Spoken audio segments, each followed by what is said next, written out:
एक लड़का जो अपनी जिंदगी में कभी नहीं रोया, एक लड़की जो हर छोटी छोटी बात पर रोना शुरू कर देती है, और अगर दोनों को एक दूसरे से प्यार हो जाए तो क्या होगा आप सोच भी नहीं सकते। फिल्म का नाम है दादा। 2023 में रिलीज हुई इस तमिल फिल्म की कहानी में इमोशन ड्रामा है, प्यार है और दिल खोलकर हंसाने वाली कॉमेडी भी। लेकिन स्टोरी को एक्सप्लेन करने से पहले मैं आपसे रिक्वेस्ट करूंगा कि आप और किस साउथ इंडियन मूवी की एक्सप्लेनेशन वीडियो को देखना चाहते हैं, कमेंट में मुझे जरूर बताना।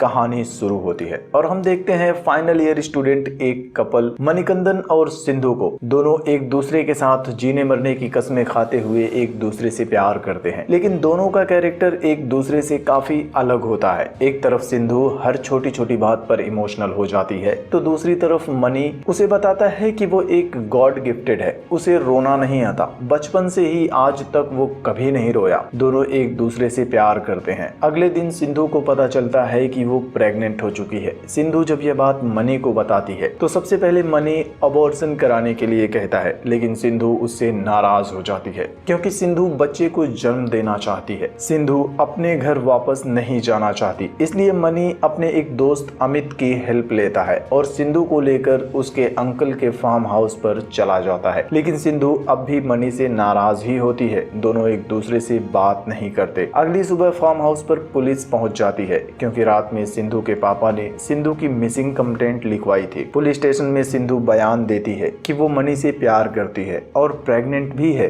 जिसके बाद सिंधु के पापा केस को विड्रॉ कर लेते हैं और सिंधु को अपने घर आने से मना करते हुए सिंधु को वहीं पर छोड़कर चले जाते हैं। इधर मणि के पिताजी भी मणि से बात नहीं करते। उन्हें यकीन ही नहीं होता कि उनके नालायक बेटे को एक लड़की इतना ज्यादा प्यार कैसे कर सकती है। वो मणि के सामने उसके भाई से कहते हैं कि इसको बोल दो कि वो लड़की इस पर बहुत भरोसा करती है, इसलिए कभी उसके भरोसे को तोड़ मत देना। और मणि के पिताजी भी उसको अपने घर वापस आने से मना करके वहां से चले जाते हैं। जिसके बाद मणि फिर से अमित के साथ उसके फार्म हाउस पर आ जाता है। बिना शादी किए दोनों फार्म हाउस पर एक साथ रहने लगते हैं। दोनों की पढ़ाई और सिंधु के मेडिकल चेकअप के लिए पैसों की जरूरत होती है। मणि नाइट में एक फैक्ट्री के अंदर पार्ट टाइम जॉब करना शुरू कर देता है। दोनों एक साथ काफी ज्यादा खुश होते हैं। एक दिन सिंधु अपने कमरे में सो रही होती है, तभी बाहर से आवाजें आने लगती है। वो दरवाजा खोलकर देखती है तो वहाँ पर अमित के कुछ फ्रेंड्स फार्म हाउस पर पार्टी करने आए हुए होते हैं। फोन पर अमित सिंधु को बताता है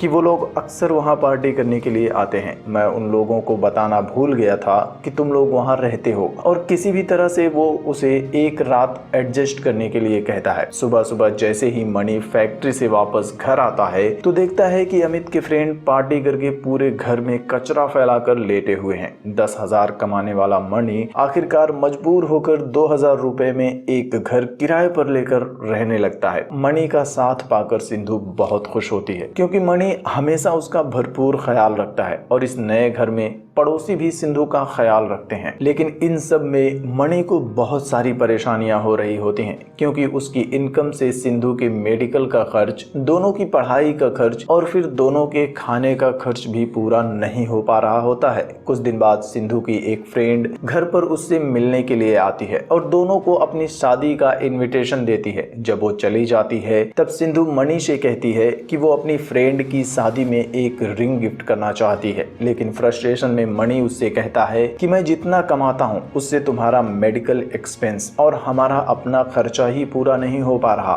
इसलिए रिंग तो छोड़ो, हम शादी में जाएंगे ही नहीं। जिसके बाद मणि काम पर निकल जाता है। लेकिन मणि की बातें सुनकर सिंधु थोड़ा निराश हो जाती है और अब उसे मणि के लिए अपने माँ बाप को छोड़ने के फैसले पर अफसोस होना शुरू हो जाता है। मणि की फैक्ट्री में उसके एक कोवर्कर का बर्थडे होता है। फैक्ट्री में काम करने वाले उसके साथी उसे ड्रिंक्स ऑफर करते हैं। डिप्रेशन में मणि ड्रिंक्स कर लेता है और घर वापस आकर सो जाता है। मणि के ड्रिंक्स करने की वजह से सिंधु उससे नाराज हो जाती है। अगले दिन सिंधु के रूटीन चेकअप के लिए दोनों डॉक्टर के क्लिनिक जाते हैं। सिंधु अब भी उससे नाराज होती है और उससे कहती है कि बच्चे की कसम खाकर कहो कि अब से दोबारा तुम कभी शराब को हाथ नहीं लगाओगे। मणि ऐसा करने से मना कर देता है, लेकिन कसम खाता है कि एटलीस्ट बच्चे की डिलीवरी होने तक वो कभी भी शराब को हाथ नहीं लगाएगा। लेकिन काम और पढ़ाई के चक्कर में मणि सिंधु को टाइम नहीं दे पाता, इसलिए अक्सर सिंधु भी परेशान रहने लगती है। और कुछ दिन बाद फिर से एक दिन जब मणि फैक्ट्री से घर वापस आने वाला होता है, तभी उसके साथ साथ काम करने वाले लोग एक बार फिर से उसे ड्रिंक्स करने के लिए कहते हैं। मणि उन लोगों को मना कर देता है, जिसके बाद वो लोग मणि को चिढ़ाने लगते हैं कि क्या तुम अपनी वाइफ से इतना डरते हो कि तुम उसकी परमिशन के बिना एक ड्रिंक भी नहीं कर सकते। मणि का मेल ईगो हर्ट हो जाता है, वो उनके साथ जमकर पीता है और घर वापस आकर सो जाता है। उसे नशे में देखकर सिंधु भी उससे नाराज हो जाती है। अगली सुबह मणि की लापरवाही की वजह से सिंधु उसे डांटना शुरू कर देती है। वो कहती है कि तुमने बच्चे की कसम खाई थी कि तुम शराब नहीं पियोगे, लेकिन तुमने अपना वादा तोड़ दिया। मैं तुम्हारे लिए सब कुछ छोड़कर आ गई, लेकिन तुम्हें मेरी कोई परवाह ही नहीं है। उसकी बातों से मणि भी गुस्सा हो जाता है और कहता है कि मैंने तुमसे पहले ही अबॉर्शन करवाने के लिए कहा था, और अगर तुम मेरी बात मान जाती तो यह सब नहीं झेलना पड़ता। अमित के फार्म हाउस में एडजस्ट कर लेती तो इस घर का भाड़ा नहीं देना पड़ता। तुम्हें क्या पता कि मैं कितनी मुश्किलों से पैसे कमा रहा हूँ। तुम्हें तो बस रोना, ड्रामा करना आता है। और गुस्से में मणि उसे घर पर अकेला छोड़कर काम पर वापस चला जाता है। थोड़ी देर बाद मणि को बार बार सिंधु का कॉल आ रहा होता है, लेकिन झगड़े की वजह से नाराज मणि अपना ही फोन बंद कर लेता है। इधर सिंधु की हालत खराब हो जाती है, उसे डिलीवरी पेन शुरू हो जाता है। पड़ोस की एक औरत आकर सिंधु की हेल्प करती है, सिंधु के पापा को कॉल करती है और वो लोग आकर सिंधु को हॉस्पिटल लेकर चले जाते हैं। और जब मणि को सिंधु के बारे में पता चलता है तो वो भागकर हॉस्पिटल आता है। मणि का भाई उसे बताता है कि बच्चे की डिलीवरी के बाद बच्चे को हॉस्पिटल में छोड़कर सिंधु अपने पापा के साथ चली गई है। बच्चे को लेकर मणि अपने घर आ जाता है, लेकिन घर पर भी मणि के पापा उससे नाराज होते हैं और इसलिए मणि को घर के अंदर नहीं घुसने देते। अपने घर से भी ठुकराए जाने के बाद मणि मजबूर हो जाता है, उसे कुछ भी समझ नहीं आता। वो बच्चे को लेकर अनाथ आश्रम में जाता है और बताता है कि यह बच्चा उसे एक कूड़ेदान में पड़ा हुआ मिला। बच्चे को अनाथ आश्रम में छोड़कर वो वापस जाने लगता है, लेकिन आज जिंदगी में पहली बार उसकी आंखों में आंसू आ जाता है। वो रो रहा होता है और फाइनली वो अनाथ आश्रम में वापस आकर रोते हुए अपने बच्चे को उठाता है और उसे लेकर वापस से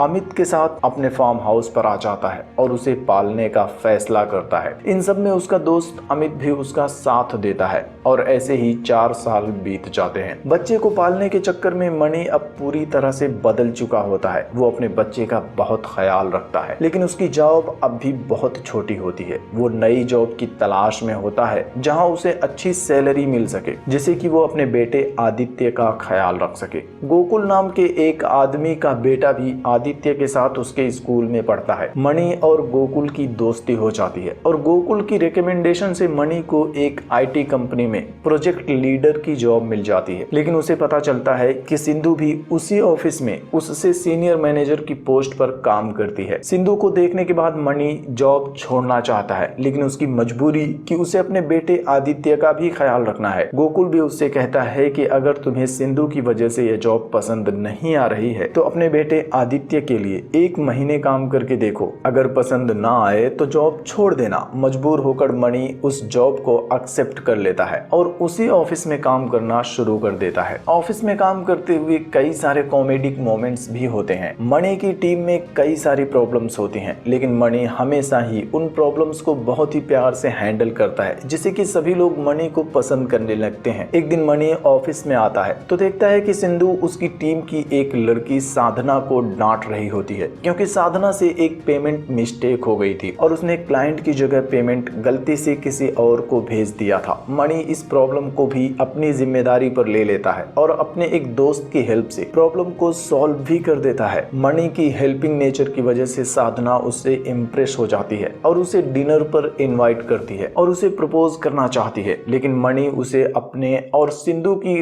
पूरी लव स्टोरी सुना देता है। अगले दिन साधना पूरी टीम और ऑफिस के बाकी लोगों के साथ मिलकर सिंधु और मणि को वापस से एक करने का प्लान बनाती है। वो पूरे ऑफिस को सैटरडे नाइट के लिए इनवाइट करते हैं और इस नाइट आउट में पार्टी के बाद वो सिंधु और मणि को एक ही कमरे में बंद कर देते हैं। कमरे के बाहर साधना और बाकी टीम मेंबर्स को लगता है कि एक ही कमरे में होने से शायद दोनों के बीच प्यार की फीलिंग्स आ जाए, लेकिन जैसे ही वो लोग दरवाजा खोलते हैं सिंधु और मणि दोनों कमरे से बाहर आते हैं। बाहर आते ही सिंधु साधना को एक थप्पड़ मारकर वहां से चली जाती है। मणि उन सब से कहता है कि हम दोनों के बीच जो कुछ भी था सब खत्म हो चुका है, इसलिए अब तुम लोग प्लीज कुछ भी ऐसा ना करो तो बेहतर है। अगले दिन ऑफिस में उन सबका सीनियर मैनेजर आता है जो पिछले कुछ दिनों से छुट्टी पर था। मणि का दोस्त उसे बताता है कि यह मैनेजर हमेशा लड़कियों को परेशान करता रहता है, खासकर सिंधु को। शाम को जब सब लोग ऑफिस से जाने लगते हैं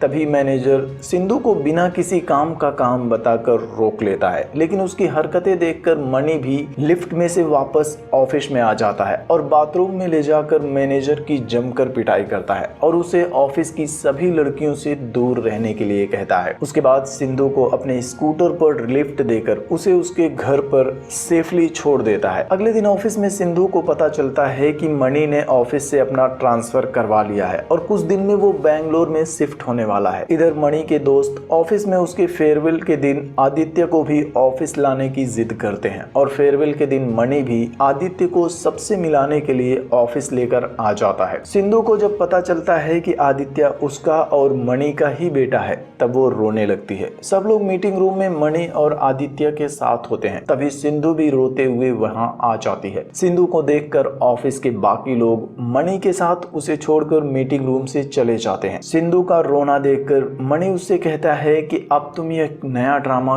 क्यों कर रही हो। मैं तुमसे एक सवाल पूछना चाहता हूँ कि प्रेगनेंसी के बाद मैंने अबॉर्शन कराने के लिए कहा था, लेकिन तुमने ही बच्चे को रखने के लिए कहा था और इस हिसाब से बच्चे को तुम्हें पालना चाहिए था। तुम्हारे पास कई सारे रीजंस थे मुझे छोड़कर जाने के लिए, लेकिन हॉस्पिटल में तुम हमारे बच्चे को छोड़कर कैसे चली गई। रोते हुए सिंधु उसे बताती है कि हॉस्पिटल में उसके पिताजी ने उसे बताया था कि उसे एक मरा हुआ बच्चा पैदा हुआ है। मुझे तो आज तक पता भी नहीं था कि हमारा बेटा जिंदा है। सिंधु की बात सुनकर मणि वहां से चला जाता है और थोड़ी देर बाद आदित्य को लेकर वापस आ जाता है और उसे सिंधु के पास भेज देता है। आदित्य को देखकर सिंधु उसे रोते हुए गले लगा लेती है। मणि भी उनके पास जाता है, दोनों एक दूसरे को माफ करके गले लग जाते हैं, जिसके बाद यह कहानी खत्म हो जाती है। उम्मीद है कि आपको मेरा यह एक्सप्लेनेशन पसंद आया होगा, तो प्लीज वीडियो को लाइक करना, शेयर करना और कमेंट करके बताना कि आप और कौन सी साउथ इंडियन मूवीज की एक्सप्लेनेशन वीडियो को देखना चाहते हैं। इसके साथ ही चैनल को भी सब्सक्राइब कर लेना जिससे कि आपसे मेरी कोई भी नई वीडियो मिस ना हो सके।